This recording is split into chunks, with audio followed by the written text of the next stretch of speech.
everybody. Hold on, let me get this banner going right here. If you guys are on Instagram, I'm actually going to keep you guys on while I'm on YouTube for today, because I'm not doing it a usual day. We're doing the show tonight. We're going to go ahead and get this party started. Y'all going to see I sit on a pillow so you guys can see me on on YouTube. But let me make sure that I say hi to everybody in the chat today. What's up, everybody? What's going on? If you guys are on Instagram, I'm definitely going to go. I'm going to be coming off of here and I'm going to YouTube specifically. So if you guys want to go ahead and you want to come through, just come on over to the U of Tube and we're going to do it. I'm actually going to start over on Instagram so that people can, I'm going to say what this is all about, but let me do that. Okay. So hold on. Guys, I'm going to do both for the two, for 2 questions, and then I'm jumping off and I'm going to stay on here with you guys. But I just want to say hi to everybody. What's going on? What's going on, John? I see Tresh, Sean. I see Bon. I see John. I see Tasia. So no, stay on the YouTube one, guys. I'm not going to stay on Instagram, but because tonight is going to be a night where it's a little bit special, we're doing it on a different night. I wanted to do it a little bit different. Okay. Because it's not typical. So guys, say hi to Pam. Pam, thank you, ma'am. So stay on here, you guys. I want to first say thank you to everyone that joins the lives. Thank you guys for your support. Thank you for everybody that hits the Cash App. You guys don't even realize how much that helps me, especially, the support, the love, even when you guys send in the super chats, that means so much to me, guys. So thank you guys for joining me, for riding with me. You guys have been riding with me all this time. So thank you guys so very much for being on here with me. So I'm going to go ahead. I am going to join the Instagram live as well. I'm going to make it known. I'm going to title it or whatever, so people know what the live is all about. But I'm going to say go in.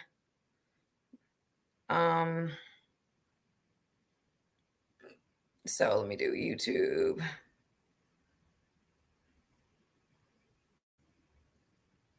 Okay, there we go.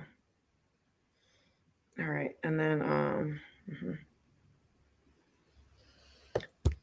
that natural light got me glowing. Well, thank you guys. Thank you. It does look a little summery in here. You guys, I'm gonna try to do there we go. That's better. I can see that way as well. So thank you guys. Yes, I see that natural light got you going. You look pretty. They got some sun on you. Guys, I've been in the sun. I told y'all I like the sun. I like being tan. I don't like not being tan. I like being brown. Some people don't like being brown. Your girl like being brown. I like being brown. For those who are on the Instagram, you'll see that my I don't know. I need to clean my camera. I need to clean my camera. But you look pretty the same. You got some sun. Thank you guys. I see Vaughn in the chat. I see Summer has been amazing to us. The show has. And guys, let me tell you, I'm going on a vacation here soon. That's why I've been really getting my tan on. Y'all have seen me be working out and do my thing. So, it is what it is. Your girl getting it in, baby. Your girl getting it in. I like to be brown. Okay. And so I will be, I'm on here early because I am leaving. I'm going out of town. I'm leaving tomorrow.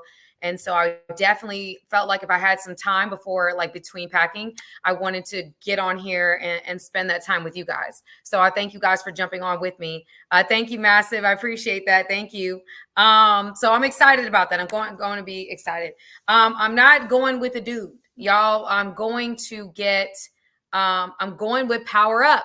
Now, you guys may not be aware of Power Up or have ever heard of Power Up, but Power Up is my girl group, my women's group, okay? And we planned a vacation together. So it's me and 14 other women that are going on a cruise, okay? Hey, Sam, Power. Hey! So we're super excited about it. It's going, we're leaving tomorrow and we're porting out. So no, you guys, all y'all men that be trying to make it seem like, no, Sam is just enjoying it. You know what I'm saying? And I've been getting my little brown on, getting my body together because your girl about to be on this. They don't have to tell me put clothes on, y'all, on this daggone cruise, okay? They gonna have to do it. They gonna have to do it. All right? So, but yes, power up, power up. So again, guys, if you want to, deserve that downtime. Thank you, Antoine. For those who are on the Instagram, I will be on for only 2 questions. And then I will be jumping off and staying primarily on YouTube. So you have your opportunity. Go ahead. You can go in my story, click on it on the link, and then you'll come to my YouTube. Okay. So I want you guys to be a part of that. I want to thank you guys already for everybody that has already they gone into the Cash App. They, support, super chats, everything. If you have a question that you want me to answer, go ahead and hit it with the super chat. And we're going to go from there. I'm going to go ahead. I'm going to step away. I'm going to clean my camera because my camera on my computer is a little bit fuzzy and it's not supposed to be. So I'm going to fix that. Okay. I'll be right back. Woo, I'm hot.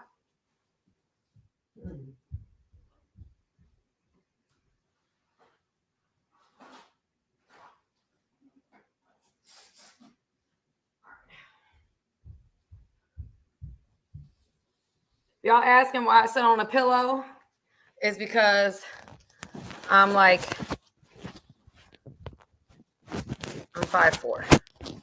5'5". I'm 5'5". So that's just what it is. Okay. That's better. Looks better. Mm-hmm. Okay. So thank you guys. Body cam live. What? Somebody said a body cam? Why you need a body cam? Okay, let me move this a little bit closer so you guys can see me. Okay, guys. So anyway, we're gonna go ahead and do our thing today. Body cam live. No, Robert, I don't know what that means, but that's absolutely body cam on the cruise. I don't even know what that means. I don't know what that means. So no, I don't do body cams. Okay, yes, I'm first of all, somebody said on here, you are my wife's height, short girls rock. I'm not short. I'm not short. I'm fun size. I'm fun size. I'm not short.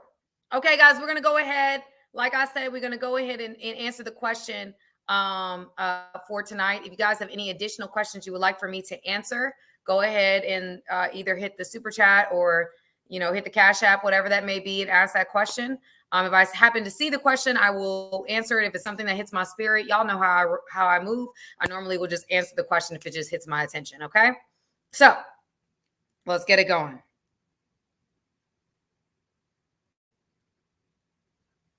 All right.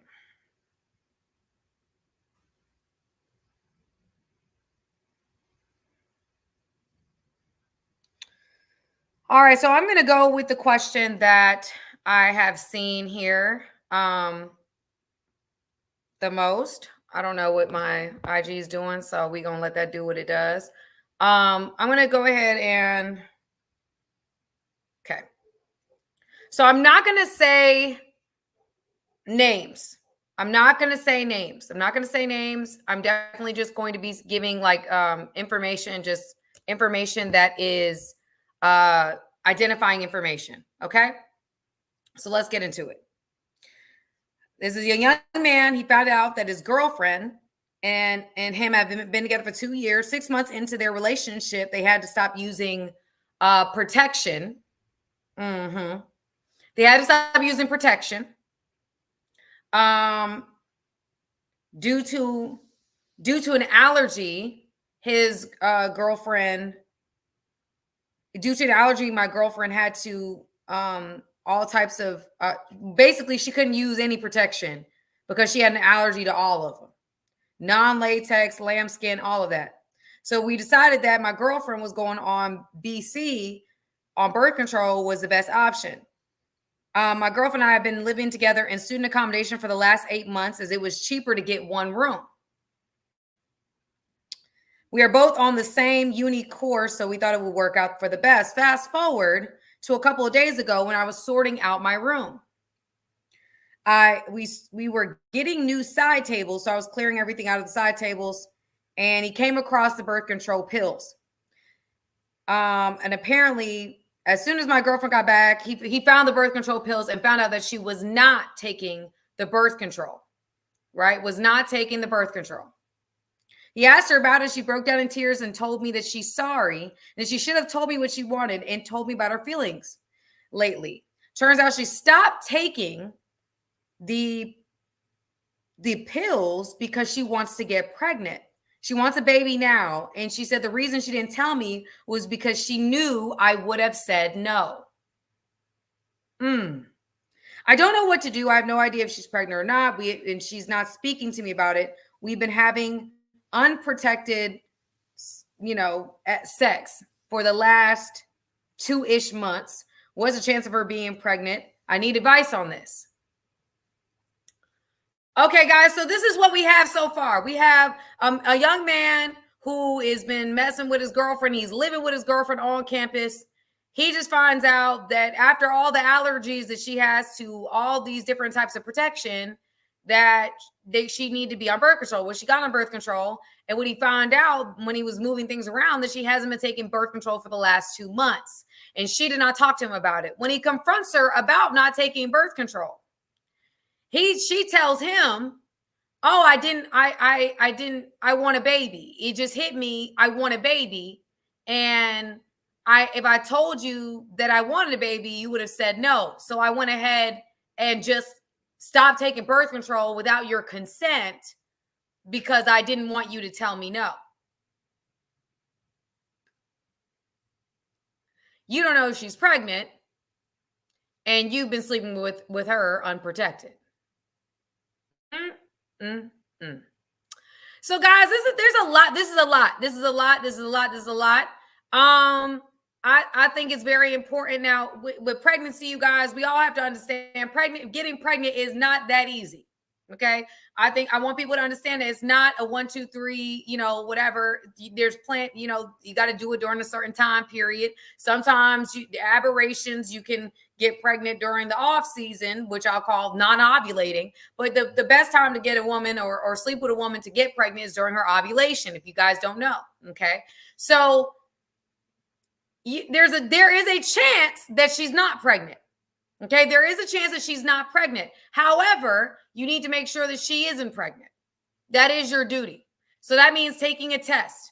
That might even mean going and taking a blood test. Forget the peeing on the stick. Go ahead and take her to go get a real test.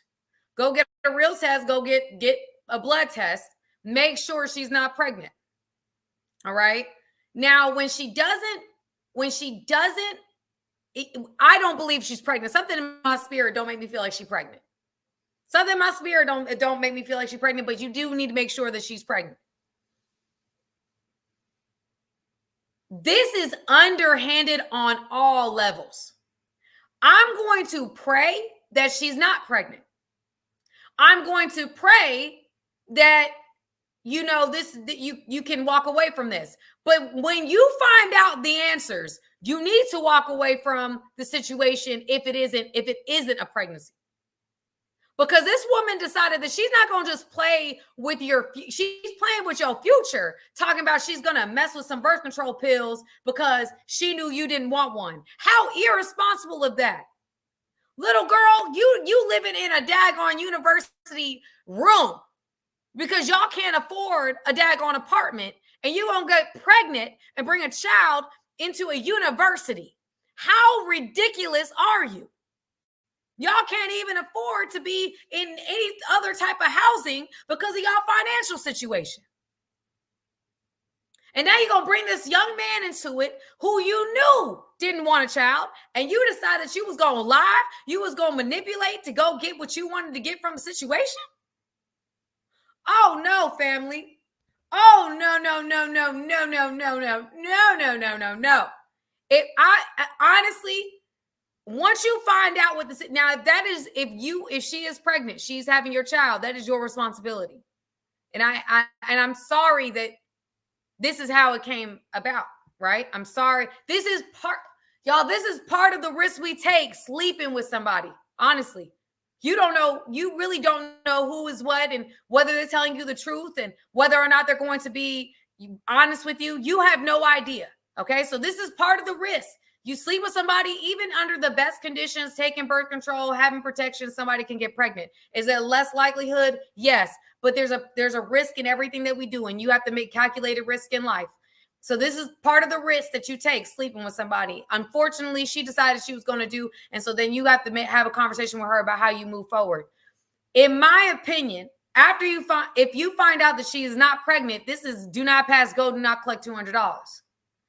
It's time for me to go somewhere else, because young man, you don't understand. When you have a child by somebody, that's a whole nother level of responsibility. It's not like having a puppy. This is a baby. She didn't think enough about how this would impact you in your future to have this conversation with you. She decided, as selfish as she is, that she's going to drag you into some stuff without having the decency to communicate with you about it. Absolutely not. Do not pass go. Do not collect $200. Period. If it was my brother, I would tell him he needs to go. He needs to go. You already did whatever you could do to protect yourself. And now it's making me feel like she didn't even go to no doctor and tell her about no protection, that this young lady just wanted to get pregnant from the beginning. Listen, when we 19 years old, y'all, we don't really know. We really don't know what's left from right. I tell young men all the time, women don't know what we talking about till we 25. Women don't know what we're talking about until the age of 25. Why is that, Sam? Because our prefrontal cortex in our brain is not developed until 25. All right? That is the decision-making component in our brain. She's not making good decisions. She's not mature enough to make good decisions. But it's not about the decision-making part. It's not about all that, because that means you're impulsive. That means you might do things you're not supposed to do. That's cool. She was manipulative. That's the part I can't get with. That's the part, the underhanded betrayal. That's the part that's the issue. That's the problem. And so for me, if you asking me, I would take her to go get a blood test. And if the answer is no, beloved, it's time for you to go. I'm gonna need you to go kick rocks. I'm gonna need you to go left because I'm going right. That's manipulation. Ladies, when this young women be talking about they want a baby. Y'all can't even take care of yourselves. I understand things happen. I get it. But there are some young women that have intentionally tried to get pregnant by a 19-year-old man that can't even afford to live on his own. What are you thinking about? Y'all, even me, like right now, there are men that want me to have their child. I don't want to gain weight. I don't want to gain 55 pounds for some man that ain't my husband. I'm sorry, y'all. I am not trying to have another child by a man that ain't mine. I don't care. I don't care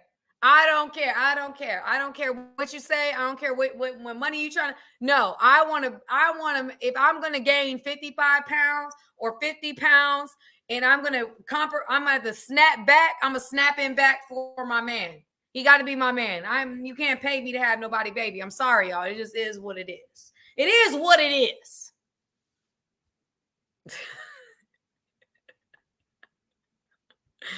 Because y'all don't understand. Antoine, thank you for the super sticker. Thank you so much. Y'all, I can't check the Cash App, but if you guys have given on Cash App, thank you so much. But yeah, no, my whole thing, no, I'm sorry, no. No, beloved. I'm just saying, if you were my brother, if I was talking, if I would be telling you, you need to get up out of that.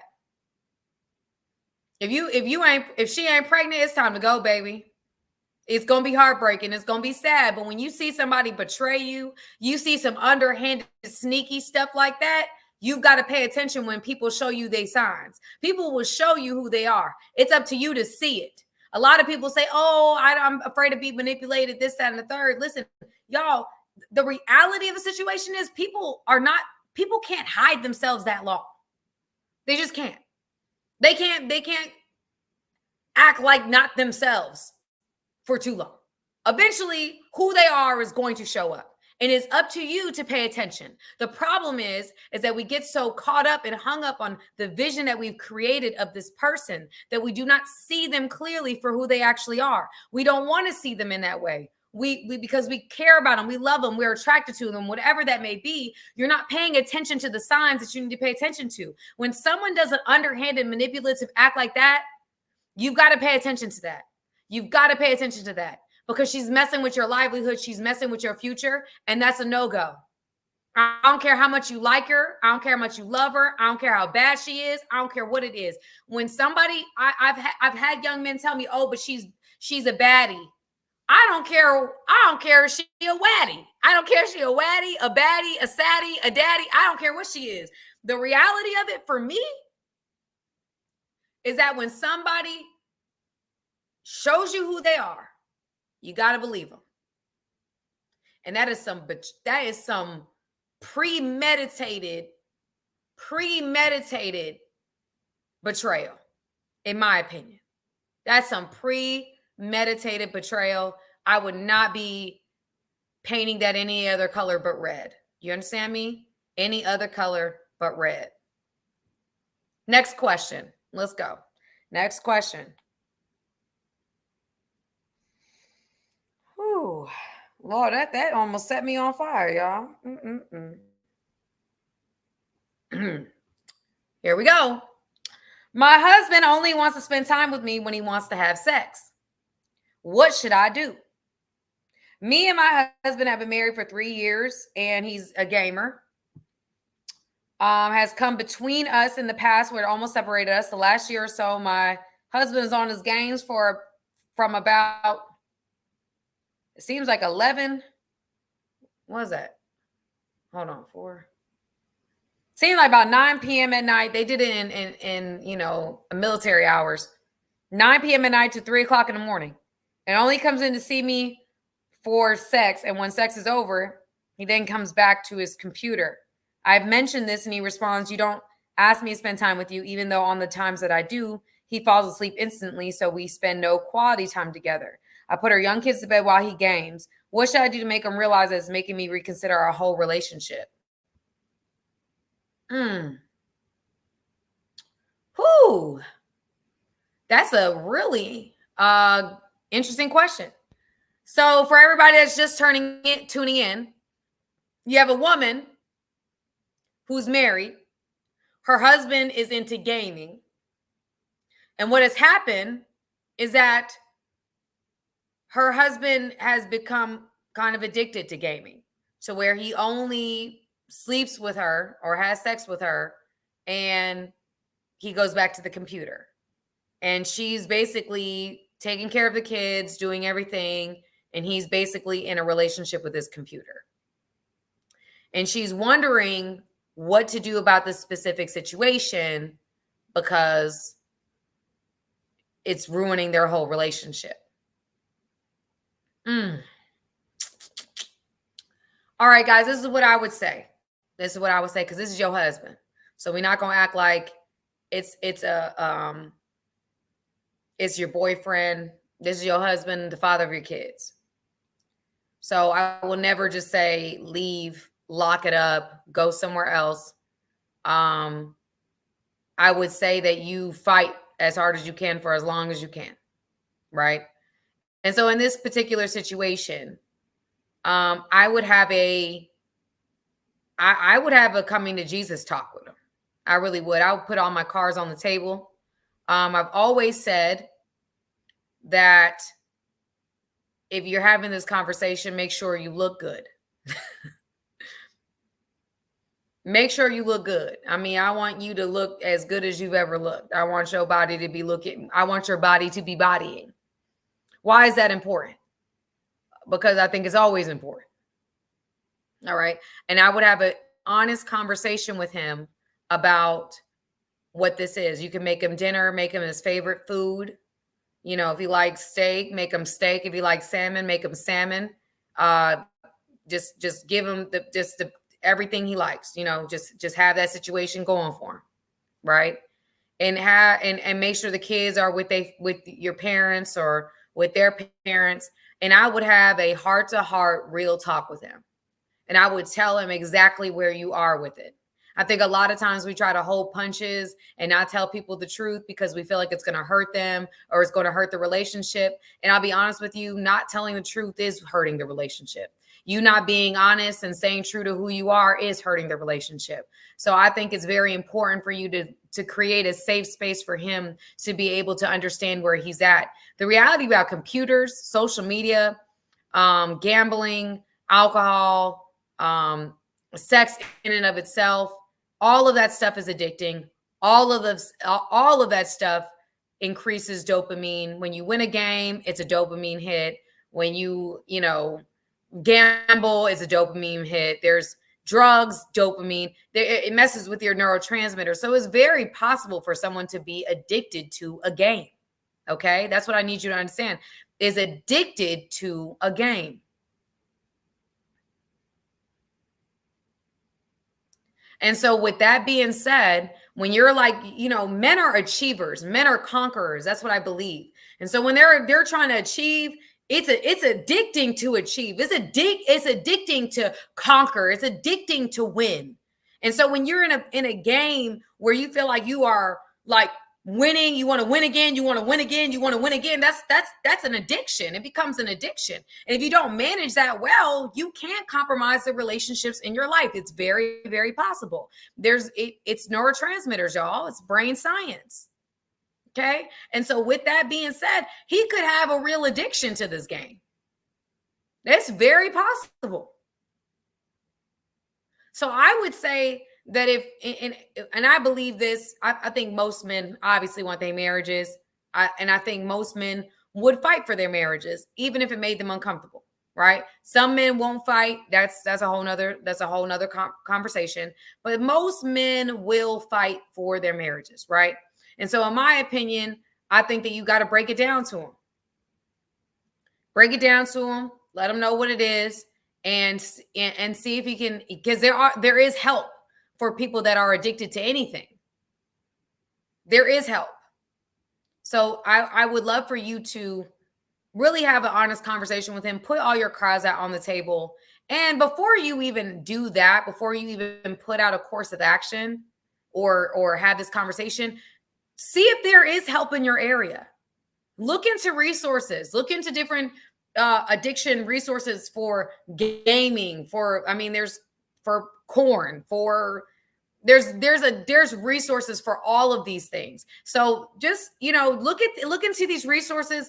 I always believe don't present a problem without a solution. It actually it's a pet peeve of mine when people present to me a problem and they don't have a solution. They just want to talk about the problem. I'm like, listen, we need to, if you're going to present to me a problem, come with a solution so that we can be productive in our communication. I don't want to just share oxygen and we haven't gone nowhere. Right. So that's where I'm at with it. I think it's very important for you just to have that conversation. Make sure you look up some resources. See what you can find on the internet about this, but it's absolutely possible for someone to be addicted to a game. Absolutely possible. And so I think if you can kind of frame it as more of an addiction, and look at it as getting help for this behavior. He's not the problem. The behavior is the problem. We call that, I think it's narrative therapy, where we separate the problem from the person. Like they're not a bad person. They have a problem. And really just come from it from that perspective. You guys are a team and you guys are going to have ups and downs, and it's going to be hard sometimes. It just, who's going to fight, who's going to show up and fight, get in the ring and fight. Yeah, don't stop fighting. One of my best friends always says to me, because I used to love like this, there's a J-Lo movie called Enough, right? And I love this movie. And the movie, she says, never stop attacking. And I believe that. Like, she was a fighter. I'm not a fighter anymore. I like to box. I don't fight anymore, but never stop attacking. Like, I'm not going to stop fighting. I'm not going to stop. I'm not going to stop. Never stop attacking. Never stop attacking. And when it comes to your relationship, never stop attacking. You know, until it's done, until it's over and y'all have decided that it's over, keep fighting. Keep going, keep running, keep chasing, keep doing whatever you got to do until, you know, it's done. Okay? All right, guys. I'll do one more question on here and then I'll jump off. All right. Interesting. What somebody asked me on here, what you box? Yeah, I box. I got a little tomboy in me. I got a little tomboy in me, just a little bit. I like to look like really feminine and I like to like hit things. Anyway. This is a good question, y'all. This is a good question. Y'all ready for this one? This is a good one. I actually had this problem before, so this is going to hit home for me, y'all. It's going to hit home. Why does my boyfriend look at women who have way smaller body shapes than me? Trying to figure out if I need to lose weight to look like these women. Does he lie when he tells me he loves my body? How do I talk to him about it if he brushes the situation off and says I watch and look at all kinds of stuff?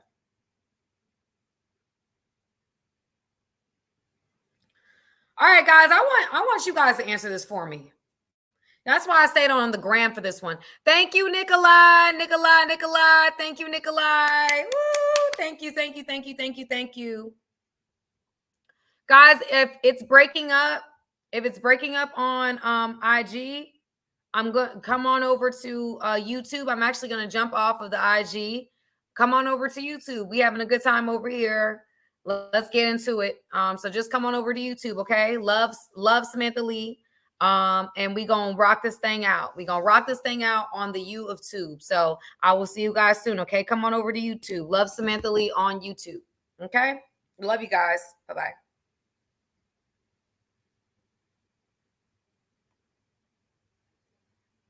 Ooh, my phone is hot. That's why I was messing up. Yeah, no, I'm sure it was static. My phone is like literally burning up. So I'm gonna put it over here so it can calm down. So guys, let me see this again. Okay, Nikolai, thank you so much.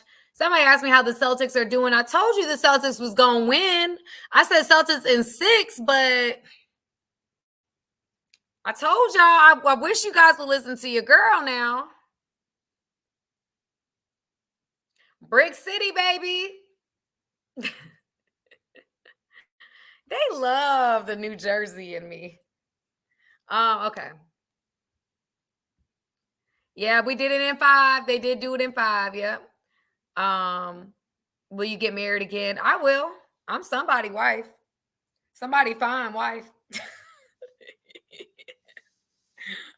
I'm somebody fine behind wife. Okay. So yes, I will be. I just don't know who yet.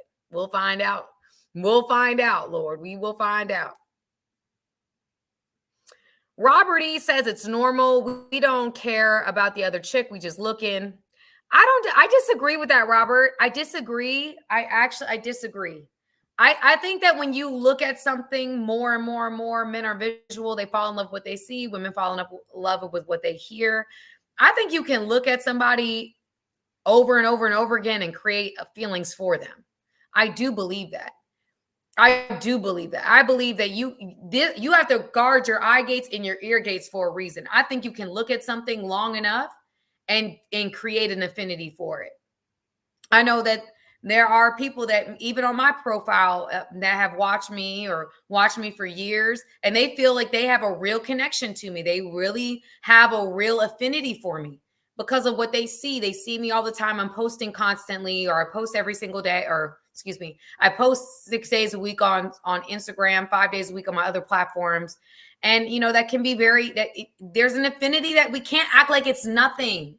I don't like it when men act like it's not nothing. When I watched, there's certain things I had to stop looking at and watching because it was affecting me, whether I saw it or felt it or really understood that I was experiencing things from it. you do like you're not subhuman. Okay, you're gonna feel, you are impacted by things, right? So yeah, he liked petite women. She not keeping his interest. We look longer than 1 second, what like women do. Okay.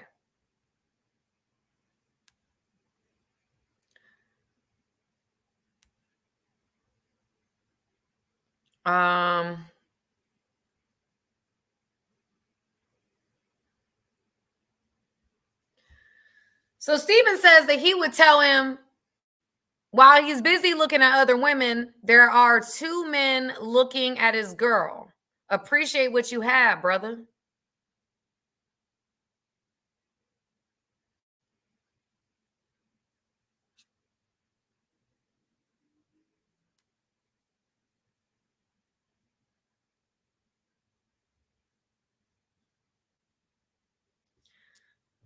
In my opinion, you guys, if a man is always looking at smaller women, and now I think that in general, let's break it down. I think that in general, there's like there might be we're not subhuman. We're gonna see people that are attractive, correct? I'm gonna see people that are attractive. You're gonna see people that are attractive, right? So that's inevitable, right? We are going to see that.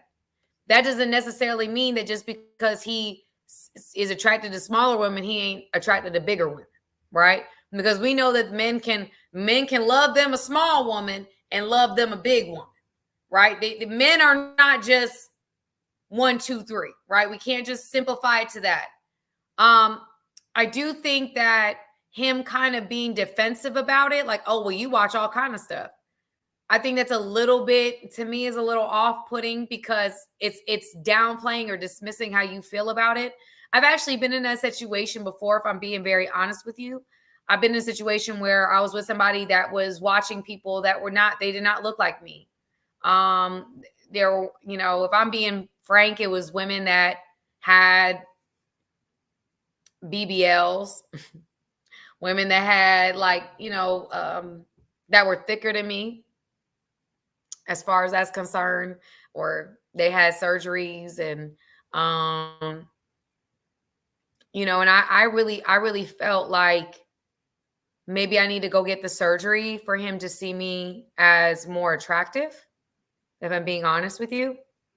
And I had moments where I asked him if he was attracted to me because I didn't feel that he was.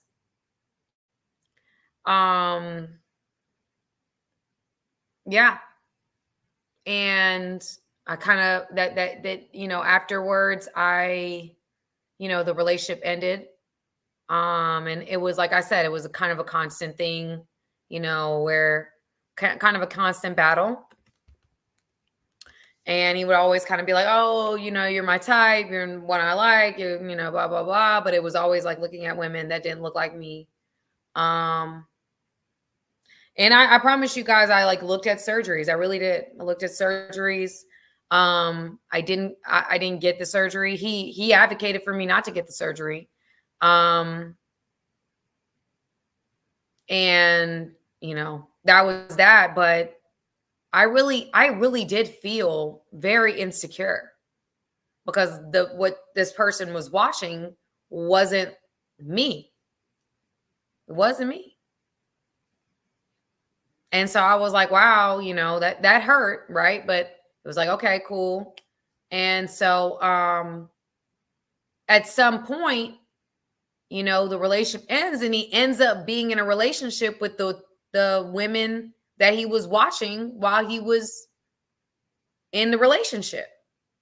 So I don't like it when people make it seem like it's nothing, because he ended up being with that type of woman that wasn't me, right?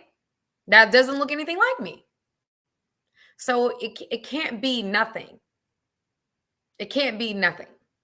I think that if you keep watching that, you're going to desire that, and you end up, sabotaging a relationship for that, and you end up getting that, and that's that, right?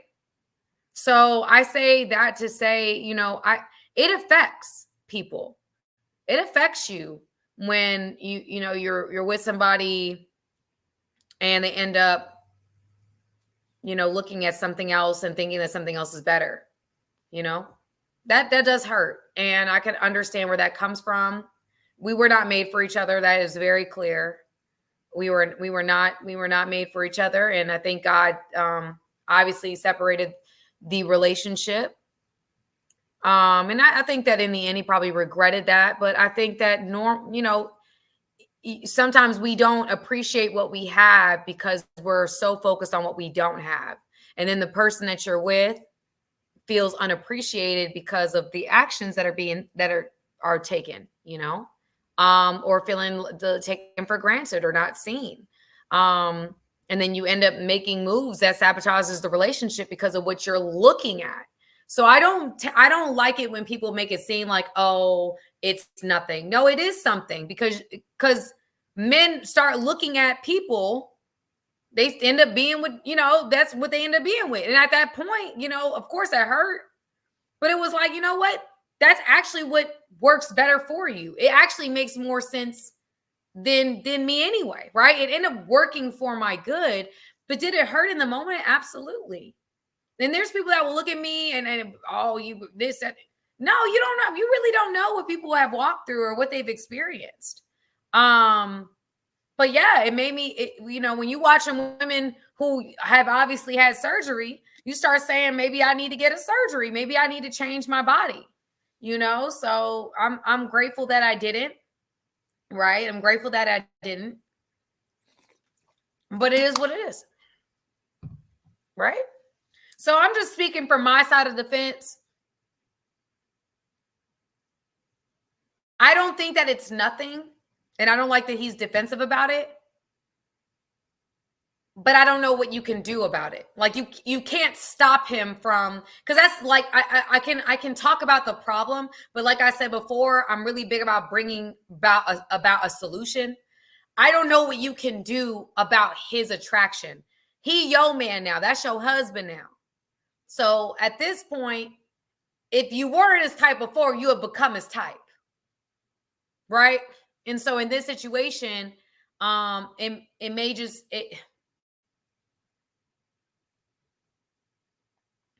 all you can really do is continue to say, like, is that your type? And if he's saying no, that's your husband. That's your husband.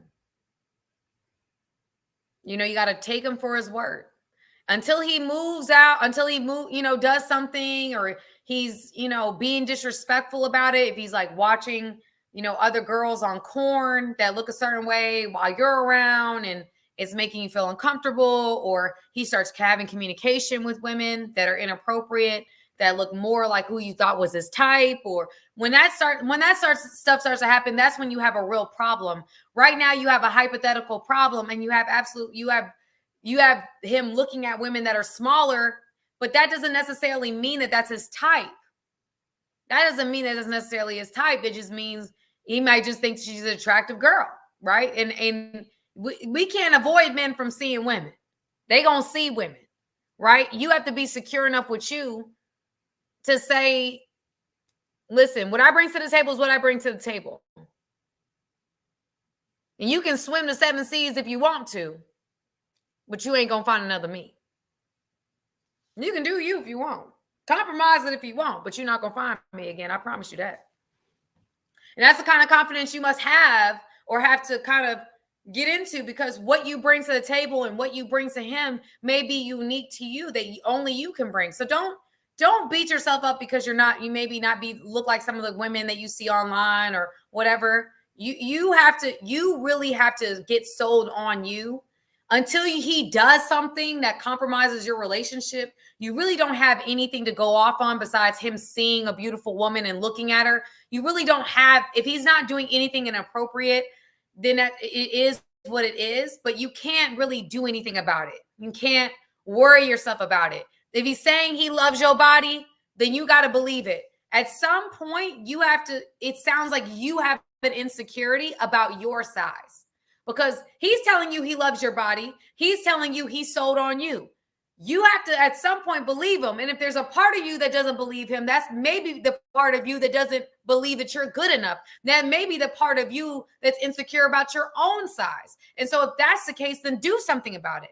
But at the end of the day, a lot of times we like project our feelings like, oh, you don't like my body. You don't like this about me. And the reality is you don't like that about you. Right? I'm just projecting that off onto you to make you the bad guy when I need to just be looking inwardly and doing whatever I need to do to change me. If I'm not happy with me, the onus is on me to change me. So at this point, if you feel like you can be better, I tell women, and y'all, this is a side note. I tell women this all the time on all my platforms. Do not get your foot off the gas pedal. You need, listen, and when a man marries you, it's game started. The green light is on. You stay bad for as long as you possibly can. I mean, you got to be, listen, I told people, till death do us part, I'm going to be fine. I'm going to do everything in my power to be fine without having to go under a knife. But if I had to go under a knife, I would. But as long as I can without going underneath the knife. But at the end of the day, I'm going to be fine. And a part of being fine or feeling fine is me being sold on me. Me saying, you know what? I like the way I look. If I wear a bathing suit right now, I'm okay with it. If I went to a pool right now, I'm not feeling insecure about my body. If I went on a cruise right now and I just started walking around in a bikini, I wouldn't think twice about it because I like the way I look. I become sold on my thick thighs. I become sold on my, like the way that God built my body. I'm good with it. You know, you can like it, love it, hate it, whatever, but I'm good with it. I like I've started to like the parts of my body where, it shows that I had a child. I have a little extra skin on my stomach, but that's my war scar. That's the thing that's beautiful. I had a baby. I had a 55-pound baby that was healthy, that is healthy now, that is developing normally. Like you have to become sold on you, love you. You can't expect somebody to love you so much that you feel good about you. You got to feel good about you. You go get your hair done. You go look sexy when you walk up in the house. When he comes home, you wear something that's gonna make you feel, make him feel like where are you going? I want a man to be chasing me around the house. That's what I want. Chase me. You hear me? Make me tell you to stop. Okay? That's what I want. And I'm going to keep giving him reasons to chase me.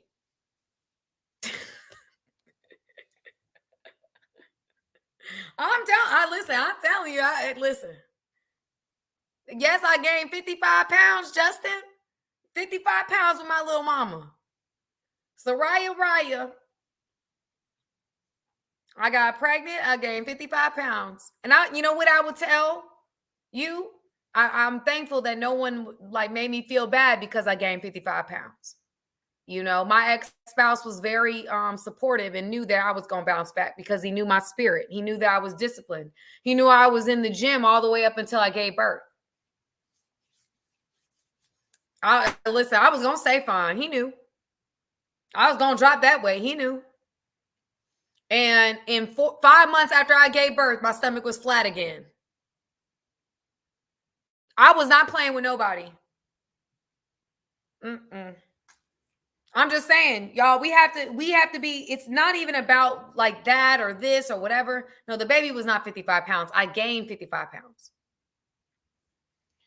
The baby was almost 9 pounds. But I say all of this to say, you got to be sold on you. And this question makes me question if you're sold on you, because you're allowing, like, if my man was looking at other women, and in the past, when I saw that, it made me feel insecure, right? It did. But I did things to make me feel good about me. Did that break my spirit now? No. I'm just not his type. And that's okay. I'm not his preference. He prefers other things, and that's good. At least I can get somebody, I'm their preference. I'm what they want to eat all days of the week. I'm their preferred meal Monday through Sunday, twice on Sundays. You feel me? That's what I'm saying. So that's just I'm okay with it now. It's all good. Thank you, Nikolai. Thank you, Nikolai, for your support. Thank you, guys. I'm gonna go ahead. For those who didn't hit the I'm sorry I wasn't on the Cash App because I was on the other. Ugh. And my phone's acting up. Okay, I don't think I missed anybody. Hold on. I don't think I missed anybody. No, I didn't miss anybody. Okay. But yes, thank you, Nikolai. Okay. All right, guys. So that's that question. Let me answer the next one. I said I would answer about 5 questions on here. Oh my goodness. Ooh, okay. Ooh, my leg. All right. Y'all, I am messing my knee up when I'm working out. I ain't gonna lie to you. Hey. Okay. Okay, the question is this. I've known this girl for about 2 years. I would consider her one of my close friends, but she is very smelly. I can tell that her pH is off and that she doesn't really keep up with herself.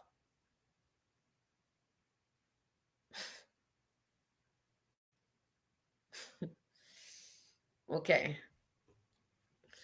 Every time I see her, she smells like a fish box armpit.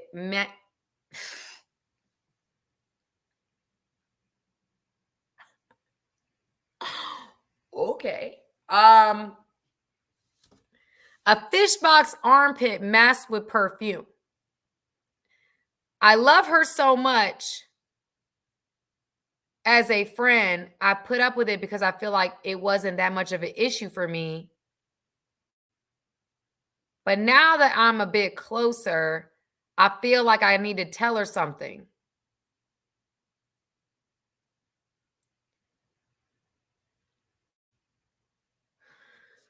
Okay. Okay. If this is your friend, if this is your friend, you have to think about it is, would you want to know? If you smell that bad, would you want to know? The answer is yes. I know that if I smell bad, I would want somebody to tell me I smell bad. And I think some people don't have the conscious that they smell bad. I've been around people that they're not aware that they smell bad. I don't really know why or how you don't know, but there's people that don't know, right? So I think that is very important for you to be honest.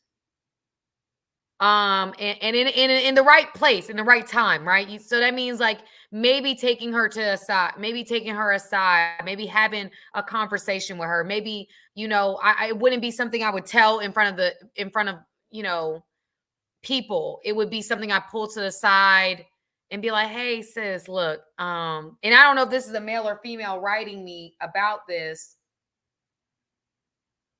So I don't know if it's a woman. But it sounds like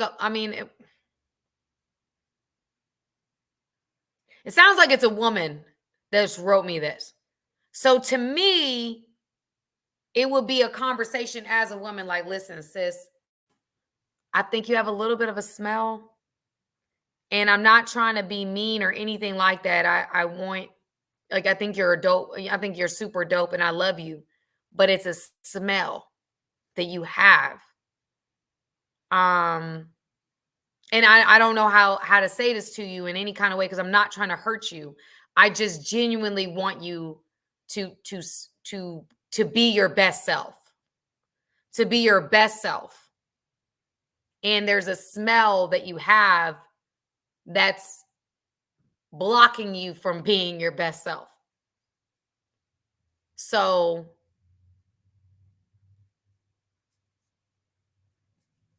you may need to maybe check on it or something, go with your, go to your mom's, go to the doctor. Because if it's a pH imbalance, that sounds like, I'm sorry, y'all, that sounds like BV. BV stinks. BV stinks. When someone has BV, you can tell. And there's medication for it. There's something you can do about it. But somebody has to be taken to a clinic. Yeah. No, I'm only telling you this because I love you. Smell like a fish box armpit. No, that's horrible. But yeah, you need to have a conversation. You need to have a conversation with her. You need to have a coming to Jesus conversation with her, and just gently tell her the truth. Alone, one-on-one. It's a medical issue. It's a medical issue. When you smell like that, it's a medical issue, and she just needs some medication. And it gets over the next couple of days it will go away. But it's also hygiene. Ladies, we need to be taking showers. Okay, we need to be taking showers. I take 2 showers a day. I'm big on smelling good. I'm big on cleanliness. As women, we have to be. We have to be. And some of y'all ladies, I'm not gonna lie, with this hot girl summer thing, with the mentality we got going on, and if you sleeping around with multiple guys, I'm gonna be honest with you, that can absolutely throw your pH off. There's a reason why I feel like we're not created to be sleeping around. Just period. We're just not created to do that. We're just not. You sleep with the wrong person or someone that's unfamiliar to you could throw off your pH. Women should not take baths. They should take showers. Why would they take baths and sit in their dirt? Take showers. Rinse all aspects of your body out. Clean every millimeter of you. Okay? You need to take multiple showers. There does not need to be, none of that. Because I think that a lot of women think, oh, we just sleep around and we using protection, we safe. No, you can use protection that throws your pH off. You just don't understand. And you sleeping with different men that got different things going on with them. There's different bacteria everybody has. Like, no. You have got to keep yourself clean. Take a shower. Multiple. Rinse you out. Go, if you're going to be messing around like that, if you want to have your hot girl summer, then you need to be going to the doctor once a month then. If you're trying to be hot girl summer, you need to be at a GYN's office once a month. Make sure you good. Don't sit around and mess around and acting like, you can handle that. Our bodies are not meant for that. I keep telling y'all this, man. I keep telling y'all this. We're not, and I really am not trying to be disrespectful to anybody. I really, really am not, y'all. I'm really saying this with love. I'm saying this with love, and I'm saying this because I want you guys to understand. As women, our bodies are sensitive and complex. That's why we can't just give it to everybody. Okay? That's why. Because our bodies are complex. It's not for us to be just passing it around, acting like there's no consequence to it. Our bodies were not created to do that. So yes, check up. Yes. And if your friends stink, tell her. privately, not to embarrass her, not to have a whatever. You need to talk to her one-on-one and be like, sis, I love you. Sis, I love you. I love you. I think you are an amazing person. I think you are dope. I believe in the sandwich approach. I believe in the sandwich approach. I love you. I think you're beautiful. I think you're smart. Give her all those compliments. But be like, I think there's like some type of, you have a little bit of a smell that I think you just need to fix or check on. I don't want nobody to be around you. You my girl and everything. I never want nobody to be saying that you stink or you don't smell good, that you don't smell good. Don't say you stink. You don't smell good. But there's some type of smell. I think you just need to maybe look into that. I got a doctor that I could take you to that's in town. Because like I said, I don't believe in presenting a problem without a solution. So I got a GYN. You know, we could check your insurance, I can take you somewhere, or, you know, just kind of just say that, like, listen, I love you. I don't want anyone to say anything about you. You my girl. I never want nobody to talk negative about you. And I just want to be honest with you. Okay. Cause I love you. There's a smell, and it kind of smells like there's maybe something hormonally going on. And I think that maybe you should get that checked. Yeah. I mean, y'all, that's why we as women, we have to be careful, y'all. I know I went on my soapbox, but we have to be mindful of these things, right? We just think that we can sleep around and we can do whatever. Like, even if you're not sleeping around, you can play sports and work out a lot, and you can mess with your pH level. I mean, it's very easy to mess up your pH balance. You could eat a food and it messes your pH. It doesn't matter. You could swim in the wrong ocean. There's so many different things that can throw you off. You just got to have that conversation. But that's a great thing. Somebody said pray. Yeah, definitely pray about it as well. Pray about the conversation before you have it. But definitely tell her. Because I would hate to stink like that and no one tells me.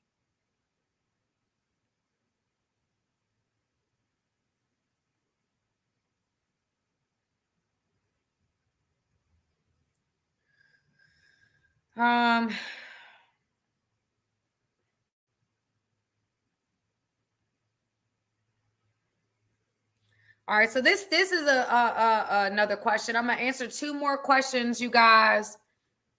Two more questions. So this is a young girl in their early 20s. And she's saying that her boyfriend pays a third of his income to child support. He has 2 kids from a previous relationship, which he had pretty young.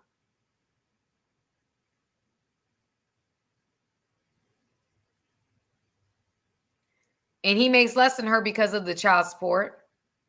And she's taking on most of the financial burden because of this child support. His income gets reevaluated every year. So the more he makes, the more he has to pay the following year. And she's at a place where she's thinking about leaving him over money. And she feels so shallow for feeling this way. But the more she thinks about her future, buying a house, getting married, starting a family, the more I see how it's not possible with him. That they're barely getting by. And she can't even imagine bringing kids into the mix one day, how they would afford a mortgage when he doesn't have a savings. Lately, when he talks about buying a house or starting a family, I don't even know what to say. Please help. I don't know how to navigate these feelings.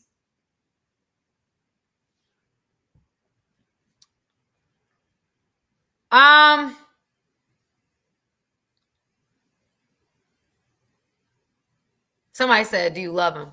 What's love got to do with it? Who needs a heart when a heart can be broken? What's love but a temporary emotion? Okay. You know, this is important. It's an important conversation to have, and very important conversation to have. So I think that in this situation,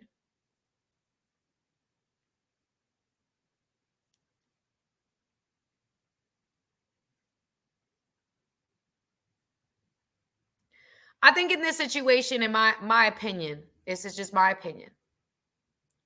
You're very young. We talking about early 20s.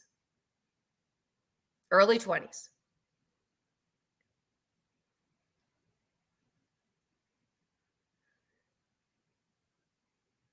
Do I think you leave somebody because of their obligation?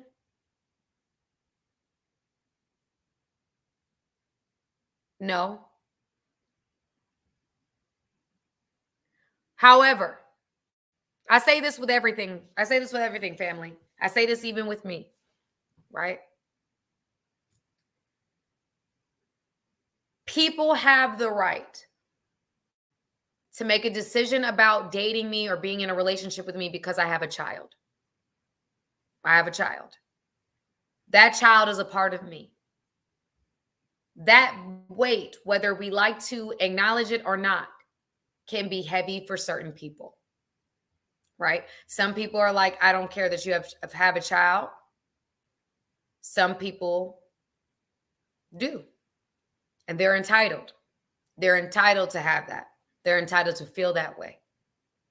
And they're entitled to make an executive decision because they feel that way. In my opinion, if you feel like the weight is too heavy, the weight is too heavy for you to bear, and you do not see a future with this particular person, when both of you guys are working, both of you guys are barely making it, then you have the right to make a decision because it's too heavy of a weight for you to carry.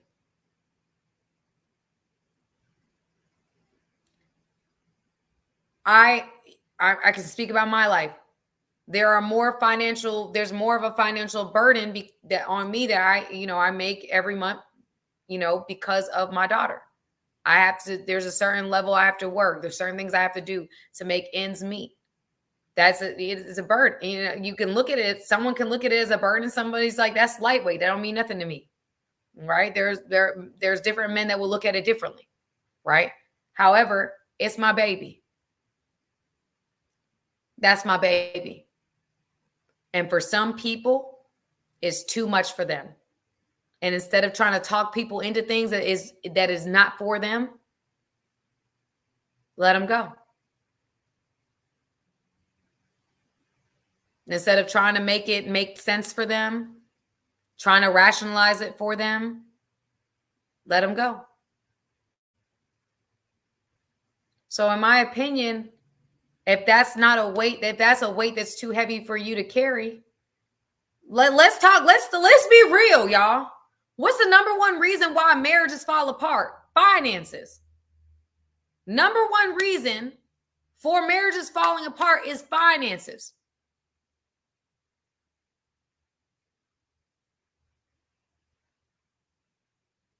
So in my opinion, when y'all are barely making it, he's making less than you, y'all together are taking care of all the bills and his child support, that's going to be frustrating.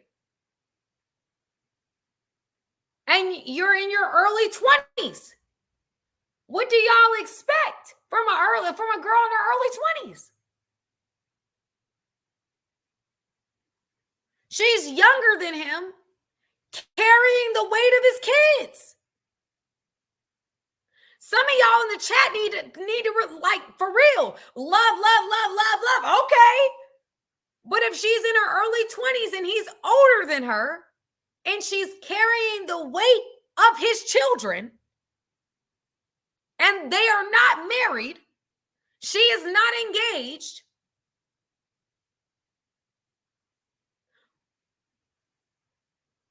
then that's that. It's too heavy. If you can't handle it, get out the kitchen. And sometimes y'all be like, oh, that's love. Okay, love is cool. Love is great. Love is kind. You can love somebody. You can love somebody all day long. Now, would I be saying this if this was her husband? Absolutely not. You're going to have to figure that thing out. If this was her husband, we'd have a different conversation. This is her boyfriend. This is her boyfriend of a year.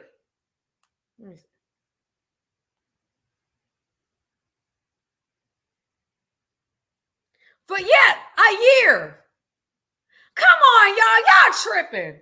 Absolutely not. She been a boyfriend for a year and she's carrying the weight of her finances while he done got 2 kids? Come on, y'all. Absolutely not. No. No, you don't feel bad about that. That's your boyfriend of 12 months. And you carrying the weight of a responsibility he had. He had these responsibilities. She's a young woman. She done found out the weight's too heavy. Unfortunately, executive decisions have to be made. If you don't feel like you can see yourself carrying this weight with him, get out the kitchen. I know that that's hard for some people to see that way, but you have to see it that way. 1 year, and now most of my finances that I make goes into the bills and your child support? No. When she's younger and she's in her early 20s? No. I'm sorry. It's a no for me, dog. Now, it's one thing, like, for example, you guys, if I got my baby girl, right? If a man came into my life and I asked a man immediately as he comes into my life to take care of my child, what would that man be saying? Because we talk about this all the time. That man would be saying, wait, you can't take care of your own child? You want me to take care of your child that you had with somebody else? That what a man would be saying. A man would be like, wait, so how you been doing it on your own without a man in your life? So you expect a man to come into your life and immediately take care of your kids? No. So why would I say that this young girl who gets into this relationship with an older man starts taking care of his kids financially? No.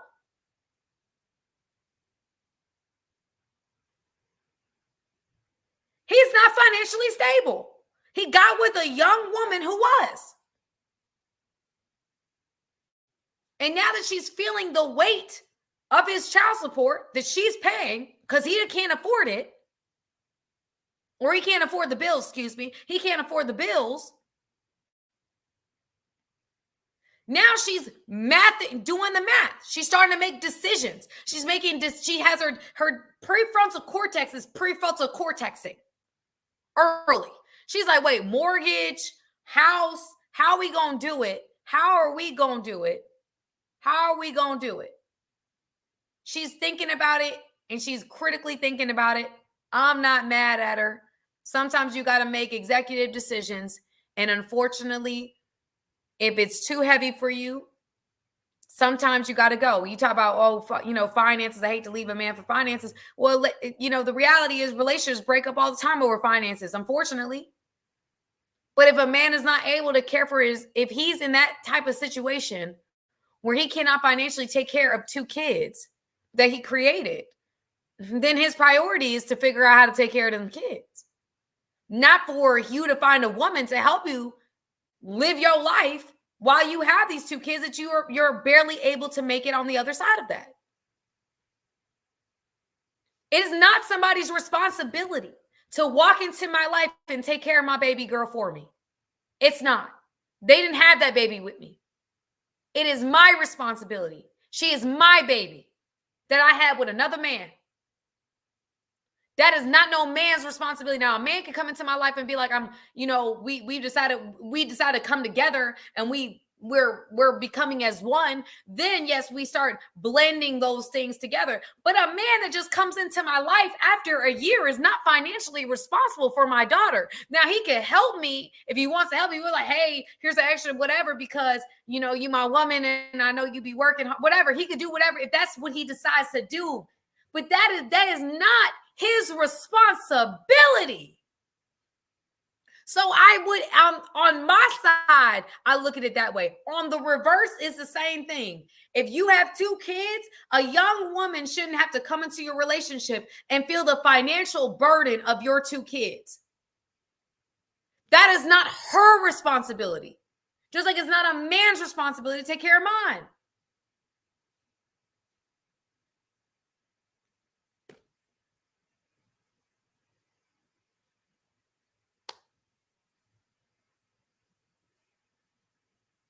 And we can call it whatever you want to call it. But in my opinion,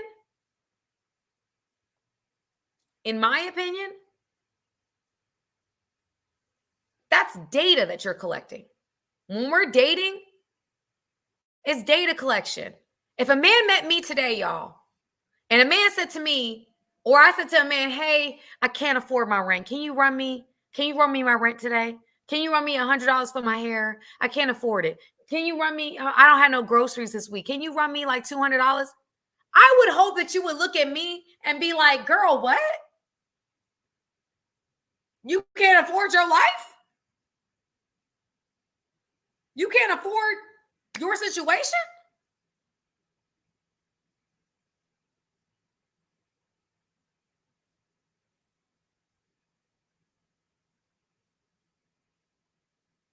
But yet you expecting the top of the top, the best of the best?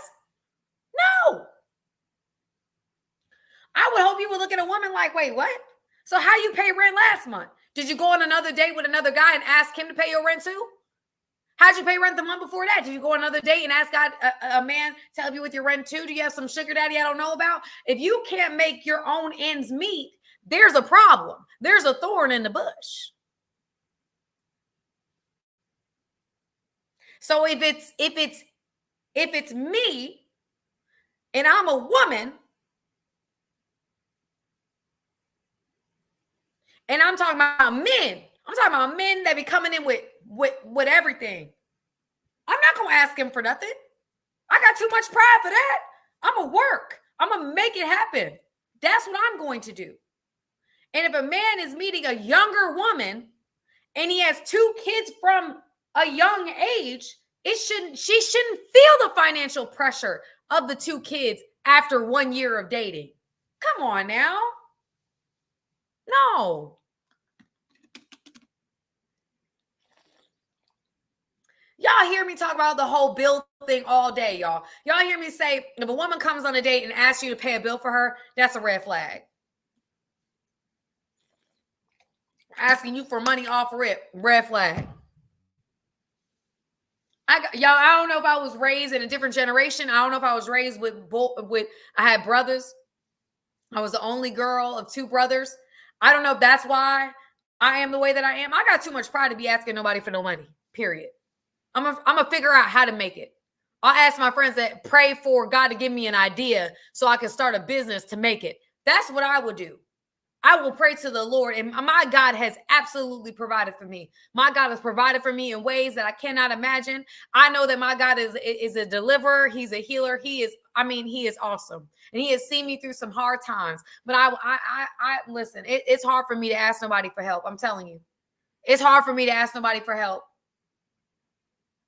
It's hard. And so for women to be coming out just saying, I want money, give it to me. That's wild. That's actually wild to me. It's actually wild. But we live in a different world. So anyway. Sorry, y'all. That was a hot button for me.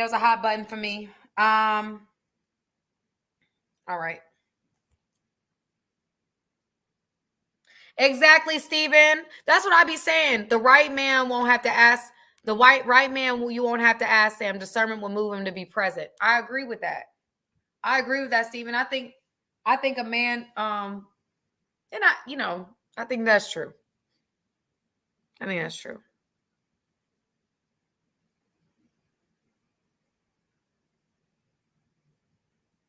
All right. So somebody asked, and I'm gonna end on this question. And if there's any other questions that you want to go ahead and submit, you can. But this is the last submitted question that I'm going to answer for tonight. I want to thank you guys who have hit the super chat. I want to thank everybody that hit the Cash App. No one hit the Cash App thus far, but I just want to say, if I answer the question, I get caught up and I can't say it, I want to say thank you in advance for everybody that comes on and supports me on the live. It means a lot to me. It helps me tremendously. You really have no idea. So thank you guys. Back to what I'm saying. Someone asked me in the emails, what is worse? Being single or being married to the wrong person? What is worse? Being single or being married to the wrong person? What is worse? Being single or being married to the wrong person? Fit Studios. Hey. Thank you, thank you, thank you. Thank you, thank you, thank you.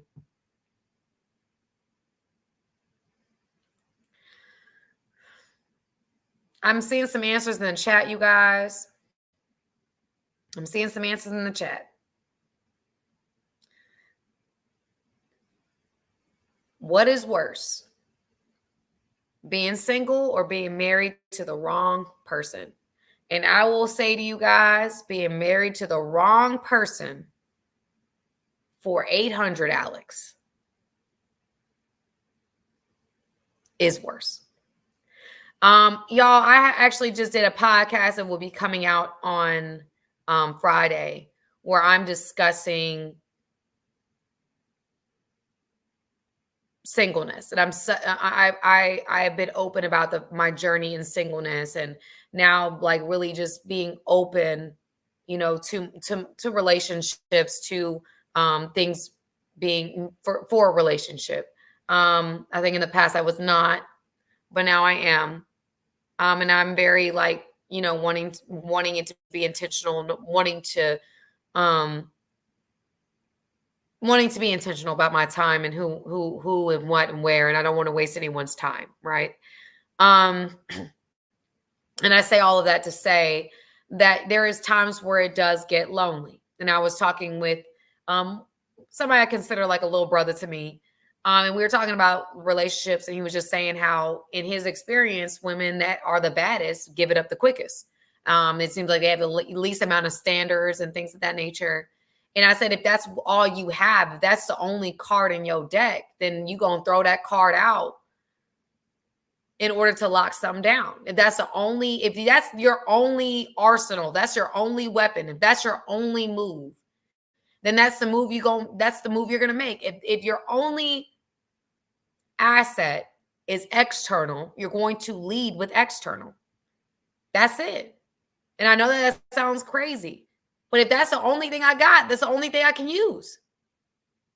And I was saying to him that, at the end of the day, having standards and saying this is what I'm not going to do. This is not how I'm not going to go about things. This is how I'm not going to pursue things with people. That is a lonely road. It is lonely. Not everybody is going to make it on the journey. And it might be people that I like or I'm attracted to, and I'm like, I can't do this. Like, if the way that this is happening, I can't do this. I'm going to get off the merry-go-round because I can't do this. And they might be some men and be like, my friends will tell me, wait, what? What are you doing? I don't care. I don't care who it is. The reality of it all is that there's certain things that I know that I need. And I can apologize for it. I can say X, Y, and Z. But y'all, when it comes to matters of the heart, like if it's not consistent, I've talked to you guys about that. If it's not like a man of his word, if it's not, there's certain character qualities that have to be there for me, just period. And I can't compromise that because of who the person is. That's just who I am. I'm not talking about, oh, he got to be, this height and he got to do this and he got to do that. No. I'm saying emotionally, the way that I am, the way that I have a relationship with somebody, it's got to be a certain, listen, I'm deep, y'all. I ain't gonna lie to you. I'm deep. And so I need deep. I need deep. My knee. I'm sorry, y'all, my knee. I done messed it up working out. But I'm one of those people that just that's just what it is. And so a lot of time, oh well, Sam, you can get over that. Oh well, Sam, you can just certain things. I'm like, no, I can't get over it. If I'm not attracted to you, I'm not attracted to you. If you don't, if there's a certain way that you communicate with me and I feel like it's breadcrumbing or whatever, I can't do it. If you're inconsistent, I can't do it. If you say that you're going to do something you don't, I can't do it. If those are just things. I need a man to be a man of his word. I need a strong, like, leader energy. I don't like a weaker, docile energy. I like somebody who knows what they want and they go after it and they don't hold nothing back. I like that energy. I like intense. That's what I like. I like that. And I know that if I'm the most intense person in the situation, if the person is inconsistent, I don't know, we're up, we're down, I can't do it. I can't. I'd be lying to myself. I'd be on edge all day. I won't have no peace. God knows what I need. He speaks the language of my heart fluently. So if it's a situation that's causing me to feel chaotic, I know it's not from God. Can't be. And that's the thing. People want to be in relationships either with specific people or in relationships, period, so badly that they compromise They compromise so much that they're not even being genuine to who they are.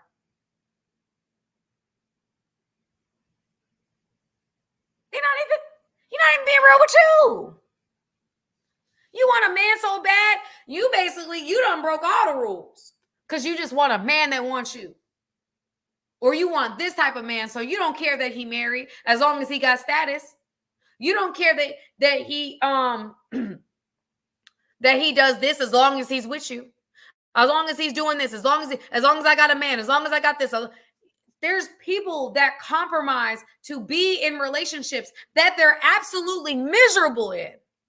Just to be in something, maybe because of how it looks, maybe because it makes them feel uncomfortable. But in my opinion, waking up every day in my solitude and ain't nobody impacting my peace, ain't nobody, like I'm not waking up and somebody's mad and I don't know why, or I don't have no responsibility. I just, got to wake up and take care of me and, whatever. Why is that bad? People have to get more comfortable being single and truly alone. Because a lot of times when you can't be alone or you can't talk to, you have to be talking to a man, or you got to be talking to some female, or you got to be, men will be like, oh, I've been single for 2 years. Okay, but how long have you not been sleeping with no woman? How long have you not slept with a woman at all? And a lot of times guys will be like, oh,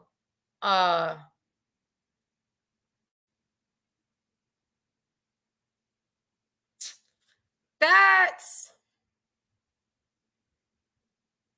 maybe a week. Maybe a week. And then I haven't slept with no one. That's not being alone.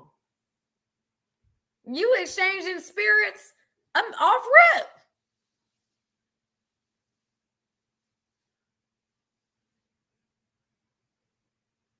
Y'all, we have to be, Lenny Kravitz, I heard, is 9 years celibate. Good for him. And he says he's at a different place mentally, emotionally. I bet you are. Men and women don't understand the power of like really truly being on your own in that way. And I'm not saying everybody need to be celibate. That's not what I'm saying. But what I am saying is when you have taken some time, to be abstinent, to make that choice of just being on your own, it's a game changer. Because now you're not coming into any dating game thirsty, or I just want someone. I just need someone that looks like this, or I need someone that, no, like I can be by myself. I don't need to just fill in the space with this person or that person. Whoever's in this space, I want here. It's intentional. There's power. There's power. There is power. And I think somebody has said that 90% of people go into the next relationship without healing. And that They just take all their baggage from one, and instead of taking the time to really be on their own and sort that out, they go into the next one. And they end up attracting a similar spirits with different faces. And they can't catch a new person or a new spirit, a new energy, because they're putting out the same bait. That's the truth. We have to do a better job of learning how to be alone and learning how to do that well. Spending quality time healing, quality time with self, not just filling in the space with someone because of superficial things that at the end of the day will not fulfill you, will not be sustainable long-term in a marriage.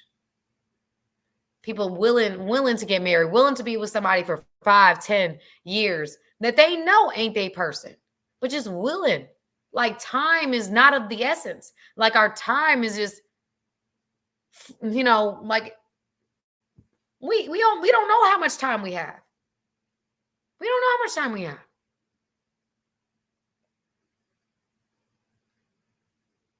And so at the end of the day, we just have to be mindful about how we're showing up.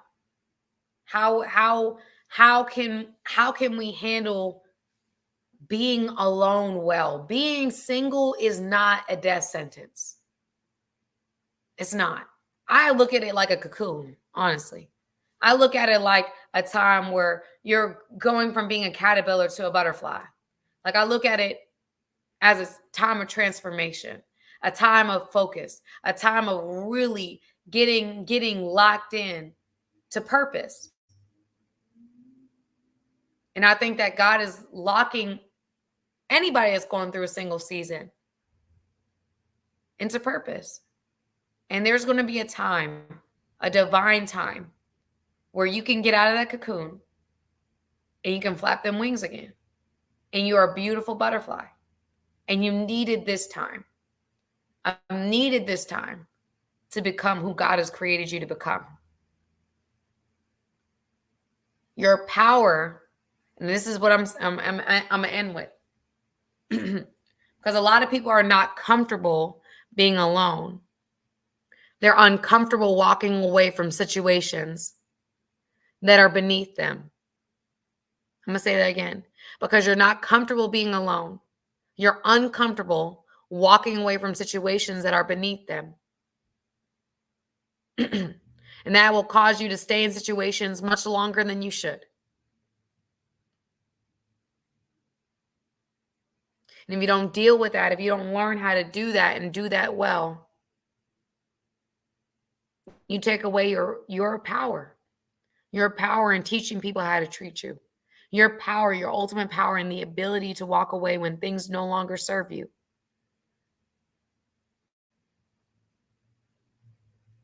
And when people don't know how to walk away, when people don't know how to be alone, they take away their power.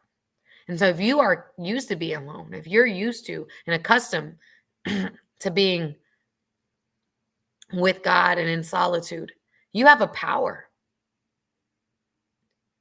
You have a power. You have a power. You have a power that most don't. Because in a world where we're the most connected than we've ever been, there's an epidemic of loneliness that's brimming right underneath the surface. And a lot of us are just with people, afraid to leave people, desperate to just take anybody because of loneliness. Start being okay with just being with you. Does it get lonely? Yeah, it does. But it's never so bad that God doesn't let me. God don't let me settle in the wilderness. God does not let me settle in the wilderness.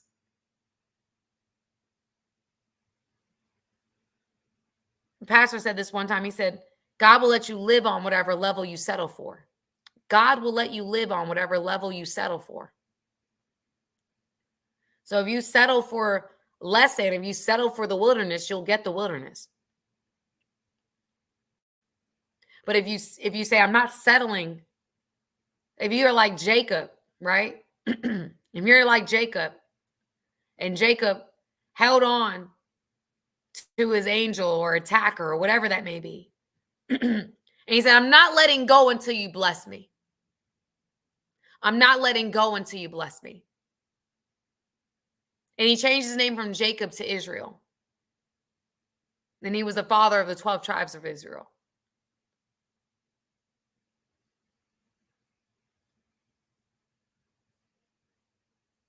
So at the end of the day, guys, being uncomfortable is a part of the price we have to pay. Being uncomfortable is the tax we pay for success. It's a tax we pay for love. It's a tax we pay for the life that we desire, for the life we were created to have. And if you can't get uncomfortable, you can't step into purpose. You can't be in the relationship you desire. You can't attract the person you want to attract. You can't make the money you want to make. You've got to get uncomfortable. You got to be okay with being uncomfortable.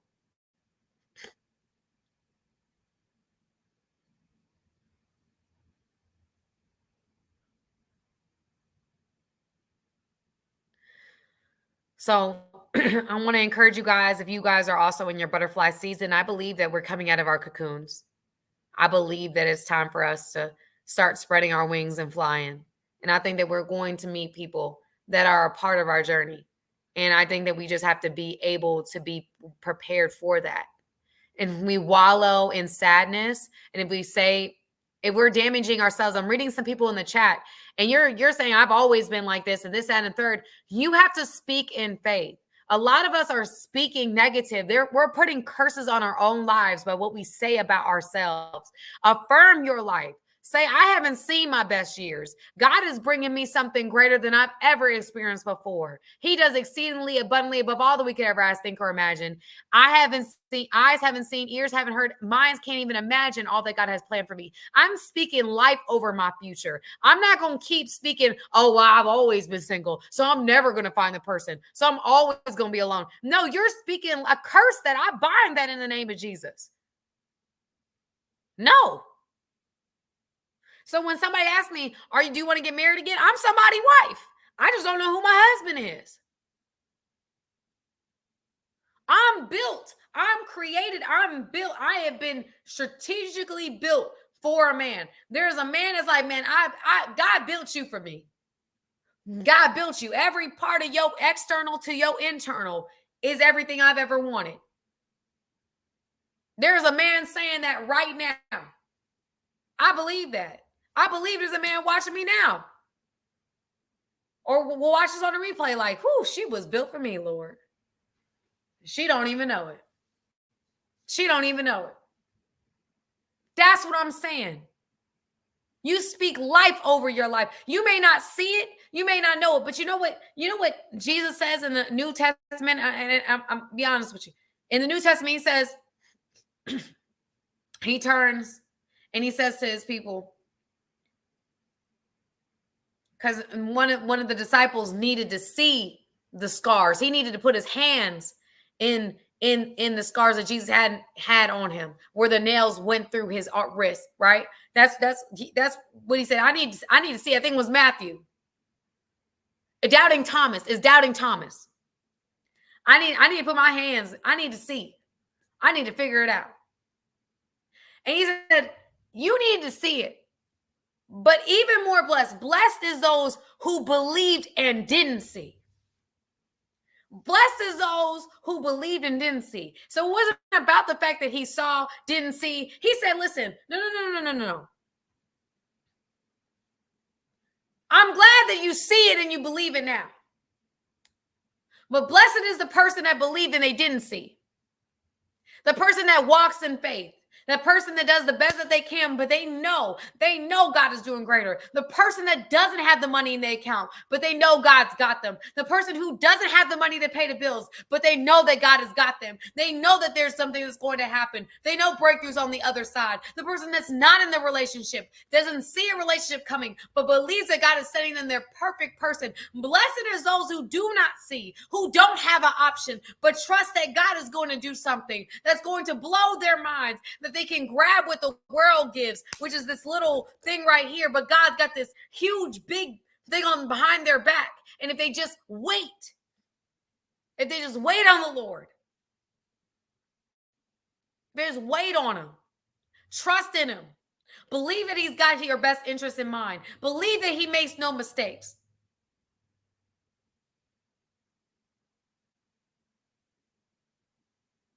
Seek ye first the kingdom of God, and all these things will be added.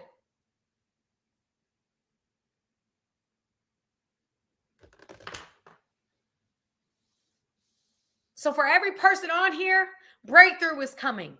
Expansion is coming. Quantum leaps is coming. Millions of dollars is coming. Your wife is coming. Your husband is coming.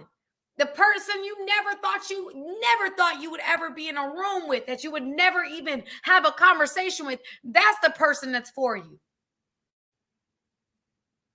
You're going to meet this person, and it's going to be like, dang, God, you knew exactly what I wanted and what I needed. But a lot of us don't have long faith, the persevering faith.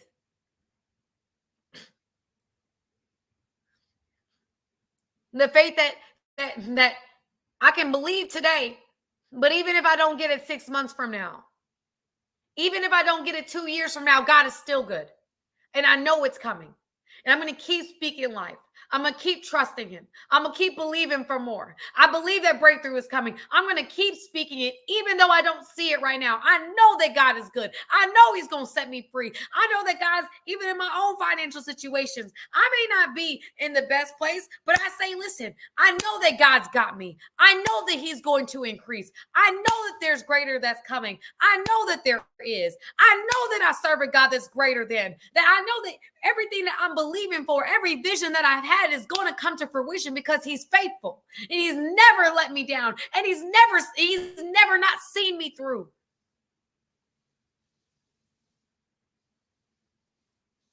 There's one day I saw something that hurt my feelings, and God said to me, he said, like, he sang a song in my ear, and the song is, great is thy faithfulness. Great is thy faithfulness, Lord, unto thee. Great is thy faithfulness. Great is thy faithfulness, Lord, unto thee. That even in the things that didn't work out, they're working for me. Even in the things that didn't happen, they're working for me. Even in the things that let go are working for me. Even in the closed doors, they're working for me. Even in the things I prayed for that didn't happen, they're working for me. That God is divinely working for me. That even in this moment, he's working for me. I don't know when it's going to happen. I don't know how it's going to happen, but I trust that there's a God that is moving on my behalf. I know that he's intentional. I know he's going to work it out. I know he's going to make a way. He's done it before and he's going to do it again.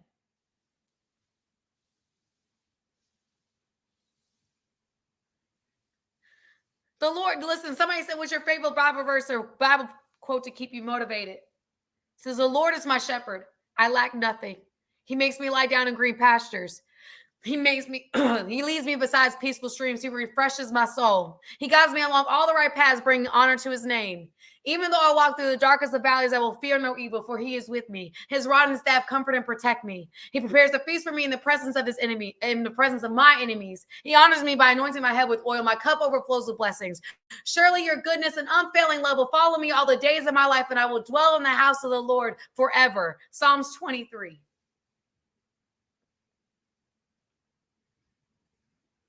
Yea, though I walk through the valley of the shadow of death, I will fear no evil.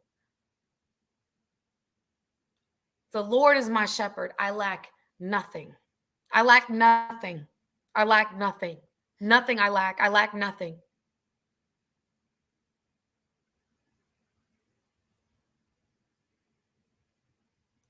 He that dwelleth in the secret place of the Most High shall abide under the shadow of the Almighty. I will say this of the Lord. He is my refuge and my fortress, my God. In him will I trust. And there's a verse in 2 Chronicles 20:12 where King Jehoshaphat, looking. He's got 3 countries that came up from behind, and he did not even know. He had no idea that these countries were coming. And he was like, God, okay, listen, you told me not to fight these countries. You told me to leave them alone. And here they are. They're coming out of nowhere. I don't have a plan. I don't know what to do. I don't know how I'm going to get through this. And God says, and he goes into this hole. He puts on these rags. He goes before his people. He humbles himself. He's like, y'all, the only way we can get from this, the only way we can get through this is if God shows up. And he's fasting and he's praying, and the people are in the midst of the crowd. Somebody holds their hand up and says, listen, I heard from God. He's got us. He's with us, and he is going to make sure that we are going to win this battle. We've just got to wait on him. We got to be faithful to what he tells us to do. But in King Jehoshaphat's prayer, he says, I don't know what to do. Woo! I don't know what to do. I don't know what to do. I don't know how it's going to happen. I don't know how he's going to make a way. I don't know how the bill's going to get paid. I don't know how the wife is going to come. I don't know how the husband's going to come. I don't know where it's going to come from. But what I do know, I don't know. I do not know what to do, but my eyes are on you. But my eyes are on you. But my eyes are on you. But my eyes are on you. But my eyes are on you. That even though I don't see a way, that I don't know how it's going to happen, but my eyes are on you. My eyes are on you. And I'm not going to stop. I'm not going to stop.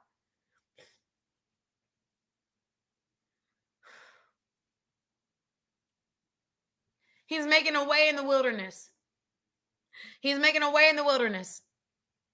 It says, forget the former things. Do not dwell in the past. For I'm making a new thing. I'm doing a new thing in this season. Do you not perceive it? I'm making a way in the wilderness. I'm building streams in the desert. God is saying, listen, y'all. I know that what I have seen or what you have seen may not be what you want, but I'm doing a new thing.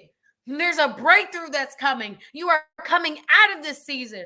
And I'm making streams in a desert where there's no streams in a desert. There's no water in a desert. That's the point of it being a desert. But he said, listen, I'm about where you see that there's nothing going on. I'm about to create a stream of income. I'm about to create a stream of opportunities where you see nothing.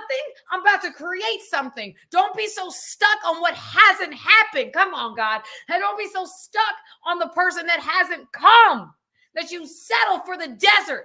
When God is creating something new, he is doing something new. He is doing something new. He is doing something new. He is doing something new. I'm making a way in the wilderness. I'm building streams in the desert. Wildernesses are what? Wildernesses are just wasteland. There's nothing being built. There's no roads. There's nothing leading us anywhere. And God is saying, look, I'm making a way. I'm actually building a street where you don't even see where there's something to do. This is uncharted territory, but I'm making a way in uncharted territory. I'm building streams. What looks like it's completely deserted. There's nothing that's coming from it. God is saying he's doing something new in this season. And if you are so stuck on the past, if you are so stuck on what hasn't happened and stuck on what hasn't worked out, stuck on your last relationship, stuck on the things of the past, you will not be able to receive the things that God is doing right now. You won't even be able to see it. You won't even be able to perceive it because you're so stuck.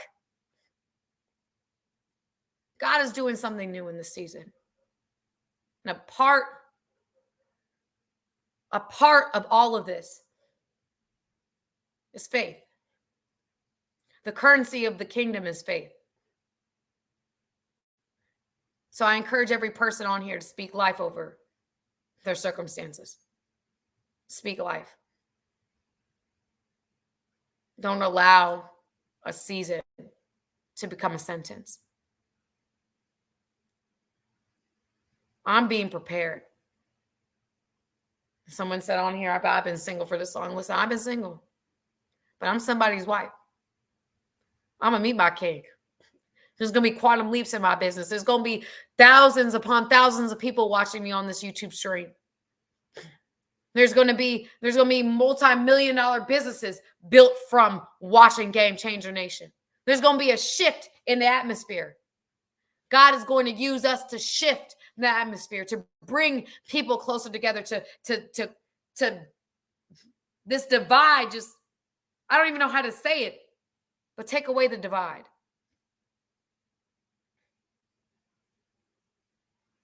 God is doing a new thing. And the currency that I live by is faith. It's the only way I can do it. It's the only way I can do it. It's the only way you can do it. It's to believe even when you don't see. I'm going to end with this, y'all. Like I've been saying for the last 9 minutes. I see the Cash App, you guys. Thank you for everybody. Thank you, guys. Thank you, guys. Thank you, guys, for just being awesome. Thank you.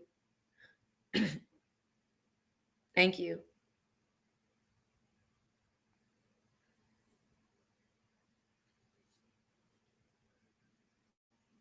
God is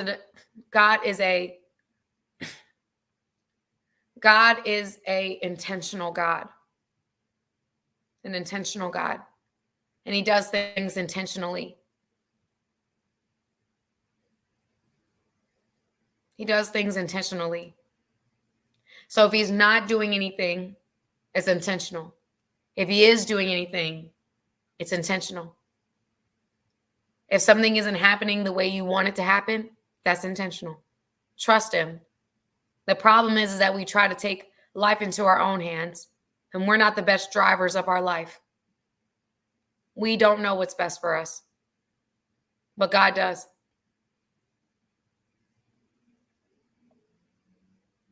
A lot of us, we say we trust God, but we don't. Because once it takes too long, he's our last case scenario versus our first call.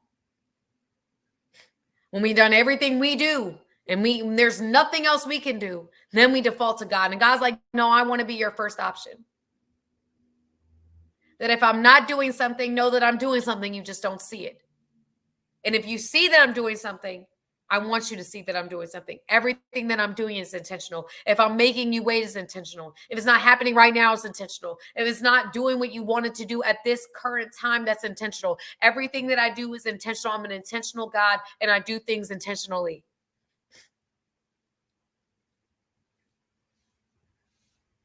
It's a new season, y'all. It's a new season. God is doing a new thing. And he said it in his word, forget the past, forget the former things, do not dwell. Forget the former things, do not dwell on the past. For I am doing a new thing. Do you not perceive it? I'm making a way in the wilderness. I'm building streams in the desert. Don't be so caught up on the past. Don't be like doubting Thomas. Speak life even though you don't see it. Speak faith even though you don't see it. Blessed is he who believes and doesn't see. Speak it. Believe it. God is, one thing I know is that God is going to do exceedingly abundantly above all that we could ever ask, think, or imagine, according to the power that is at work within us. I believe that eyes haven't seen, ears haven't heard, minds can't even imagine all that God has planned for you. Your past will never be better than what God has for you in the future. Never. God is doing a new thing. The past will be inferior to your future.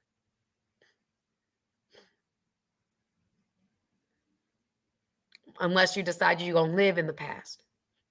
And then that's a choice that you've made. That means you've decided to settle in the desert. You've decided to settle in the wilderness when God has a promised land for you. I believe it. I truly do. It's a promised land. Our platform is going to grow. Quantum leaps. I'm going to do tours, speaking engagements. More than what I'm doing now. I believe it. And I know that God is going to do whatever. I know that there's something on your heart that God is calling you to do. And as long as you keep doing what he's calling you to do, he is faithful to do exactly what he said he would do. All right? I know we went further than we expected tonight, you guys. I love each and every one of y'all. I'm going to go ahead and get off the stream. A 2-hour live is crazy, but I'm glad we did it. I didn't expect God to move in this way, but God is doing what he's doing. I want to thank you guys for the love. I love y'all. I love y'all. I love y'all. I love y'all. Thank you for the support. Thank you for, even deciding to take the time to be on here with me or even watch the replay. It means so much to me. I pray that this does something for you, honestly, for your spirit. Thank you. Thank you for supporting me. Thank you. Thank you for riding this journey with me, for all that you guys decide to do. Thank you. And it's going to grow. It's going to continue to grow. And so I thank you guys. I hope y'all have an amazing night. I will see you guys next week. Pray for your girl. I'm going to start packing. I'm going to continue to pack. Pray for me. And I will see you guys next week, okay? I love y'all. Love Samantha Lee on Netflix. Speaking Antoine, I received that in Jesus' name, okay? I love y'all. Bye-bye.